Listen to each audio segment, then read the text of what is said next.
I'm Richard. And I'm Gary, and these are our incredible stories.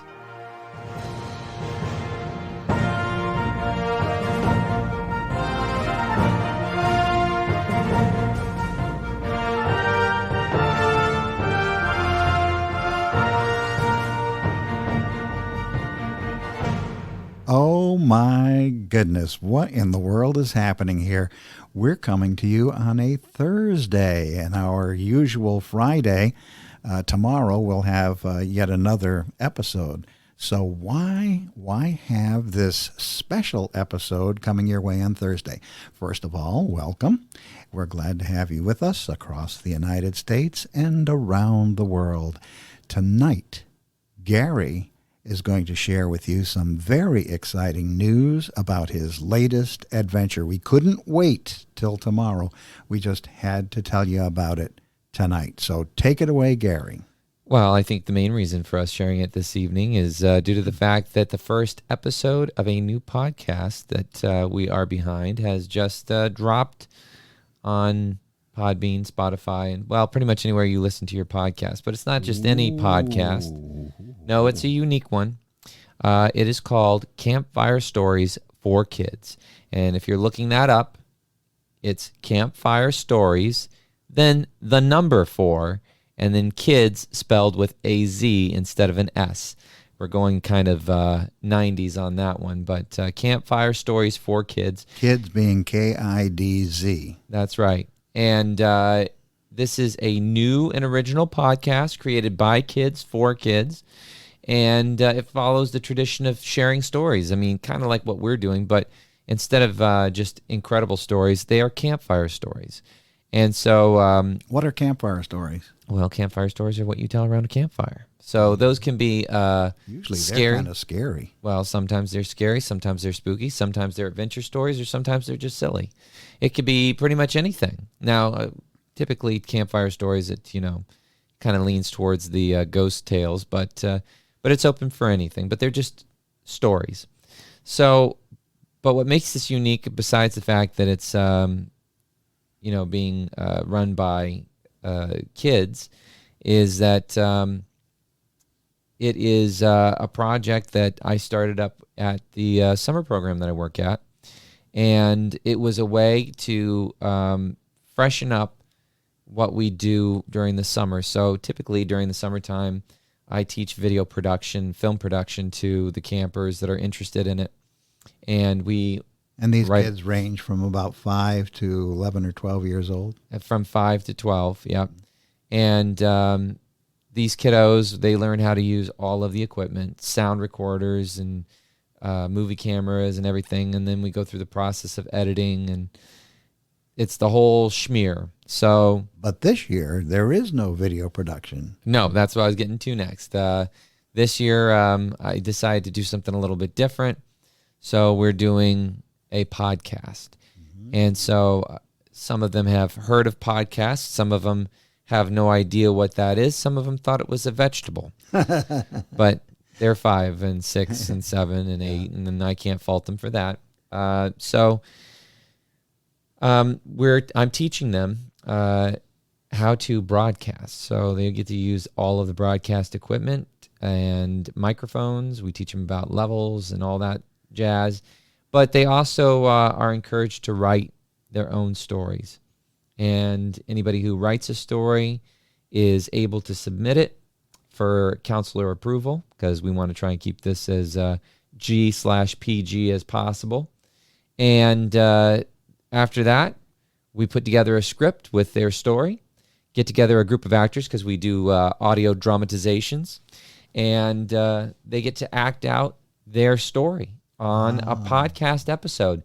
And they're in charge, like I said, of using the equipment.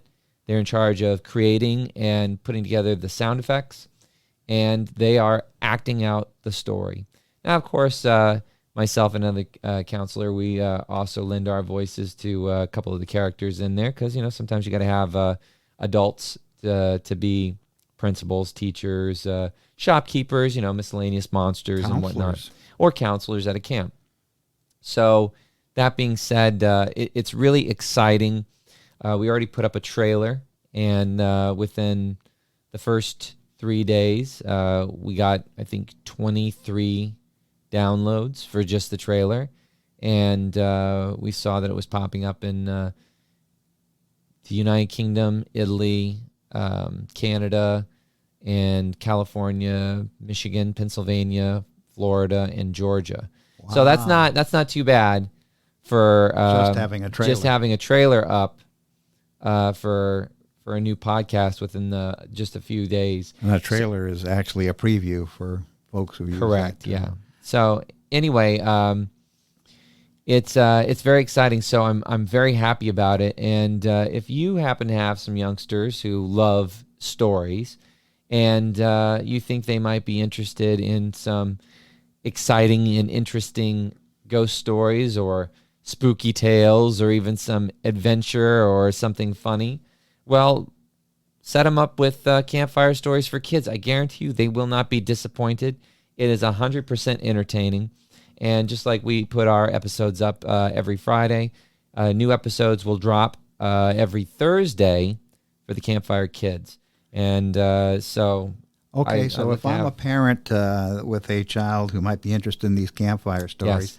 I know that you've said in general these are family-friendly stories. Yeah. Not going to be any bad language or things like that. No, I mean, this is Do you have any kind of rating system for them in case some of them get a little bit too spooky? Of course we do, because we want to make sure that the parents know the level of fright on these. So for the younger kids... well, actually, let me give you the name of the scale first before I go in the ratings. It's the Flaming Marshmallow Scale. Because sometimes when you're hearing a story, you might forget that you have your marshmallow on the campfire and it starts to burn because you're just so into it. So our rating scale is based off of the Flaming Marshmallows. So anything that's rated between 1 to 3 on our Flaming Marshmallow Scale is spooky. Might be a little bit silly, but definitely not scary. And then anything that is a 4 to 7 Flaming Marshmallow, Ooh. It's starting to get a little bit creepy, but not really scary. And if it's anything between 8 to 10, well, then you can bet your bottom dollar. We got yourself a genuine scary story. And those would be for the older kids. So... Again, the first one, 1 to 3, would be for the younger kids, and then 4 to 7 would be your older kids, and then 8 to 10 would be your oldest middle school, age group of kids.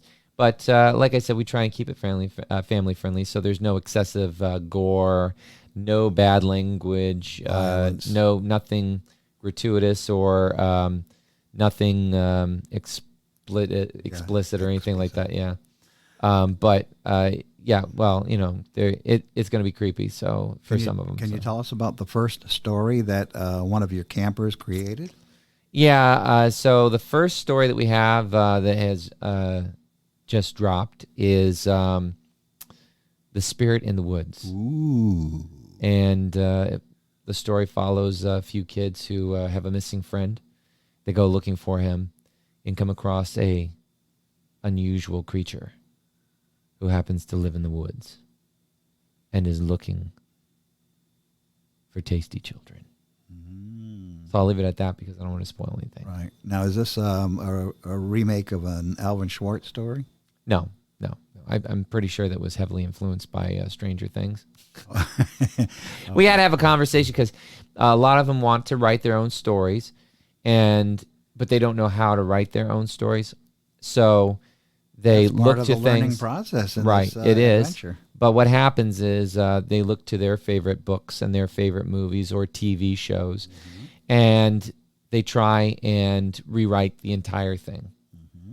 But we had to have a conversation about how you can't do that because there's something called copyright. Yeah, you have to be original. So we can be inspired by a story. And we can use that to create our own, but we have to be original. So, and the young man who wrote this did indeed come up with something pretty original. Yeah, again, it was heavily inspired by Stranger Things, so we had to do some tweaking on it. But what the finished product looks like is pretty darn good. So it's definitely falls more now into being more original and separates itself from anything you Stranger might Things, see right. on TV or Netflix. Okay, so you've got the story. What happens next? Well, that's where we're gonna go. Well, we've already recorded it, so we had the story. We had a group of kids last week who were picked. We do little auditions for people who want to do voice parts. Yeah. And so they got together, and we picked who had good voice, had confidence, and Good readers. were smooth readers. Yeah, because they don't have to memorize the script; they just have to read it, but it has to be fluent. So got our group together and recorded the episode and edited it together, and that's what we have up now. Will it have music and sound effects and all of that? No, there's not going to be any of that in there. Not in the first one. No, there's nothing. It's just them talking. Oh, okay. No, of course it does.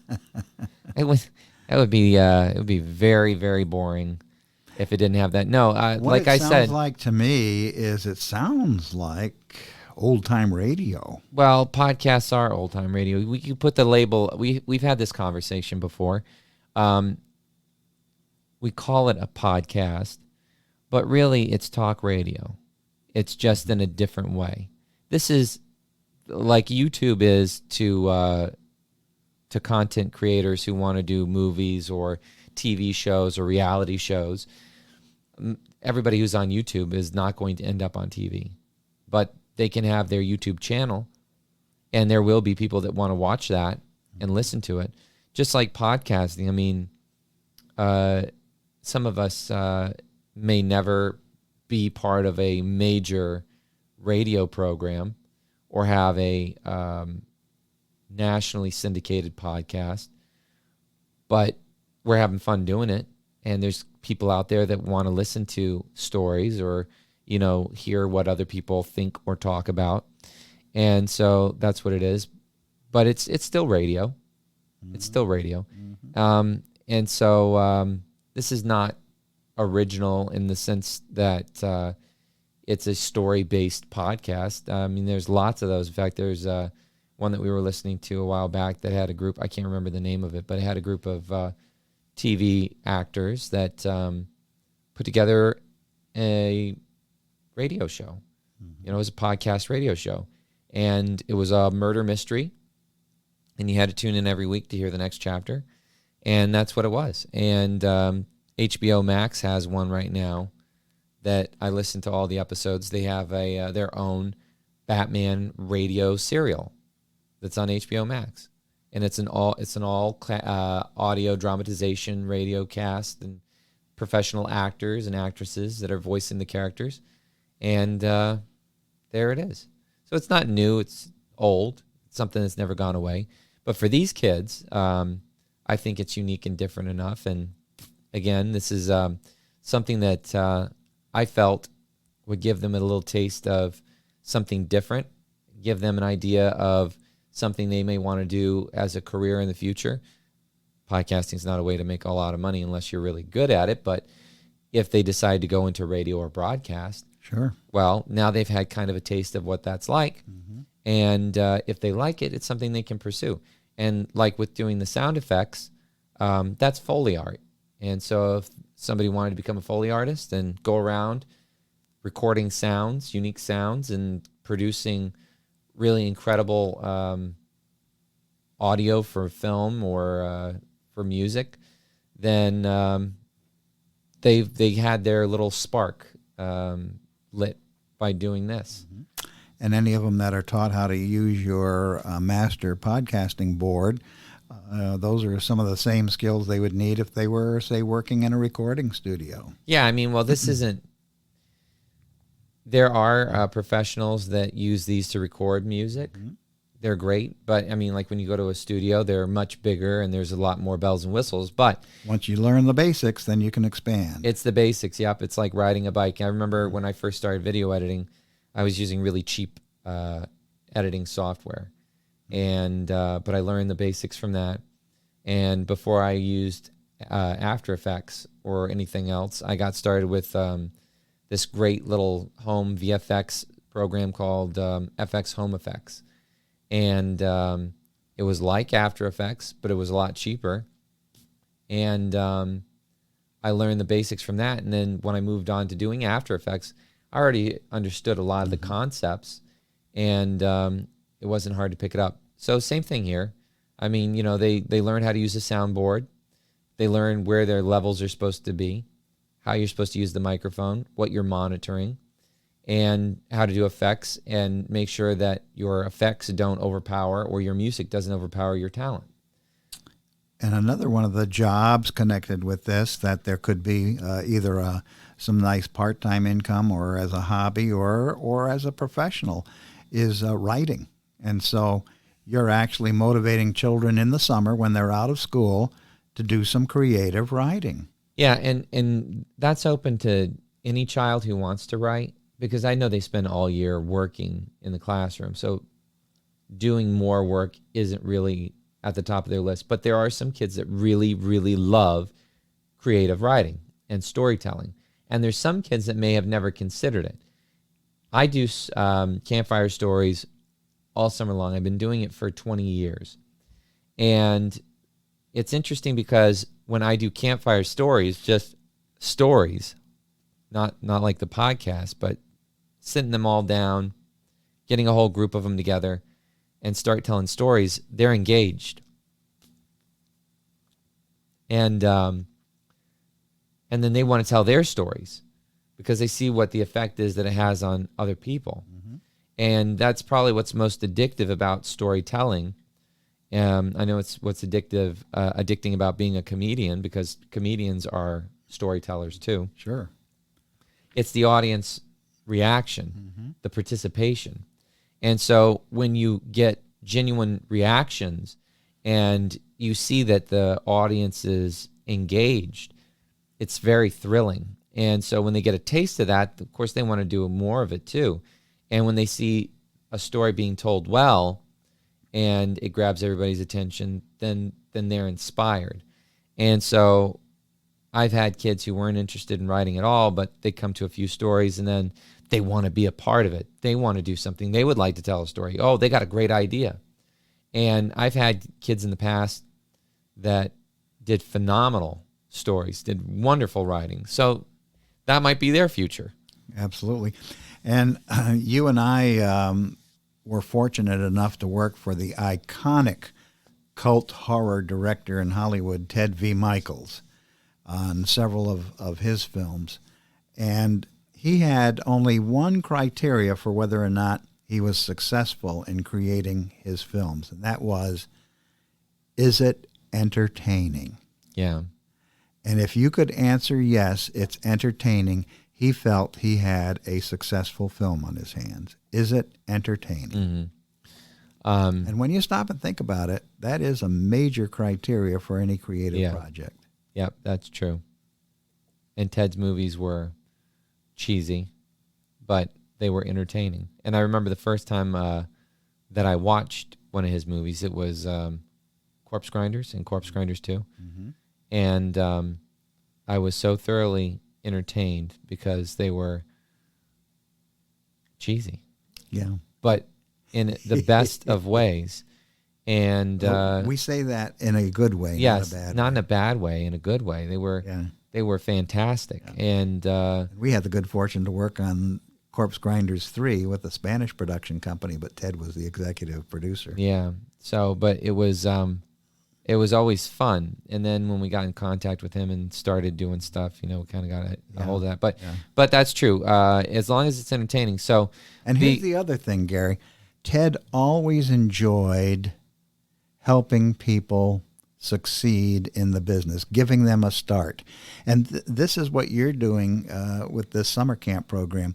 You're helping these kids succeed in certain areas, and you are offering them a start in something brand new.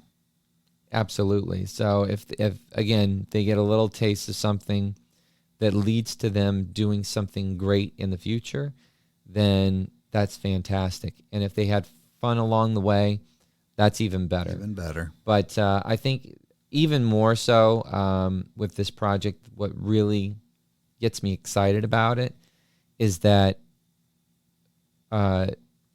they have been made aware that these stories that they're sharing, that they're performing, aren't just for people who are listening at their campsite.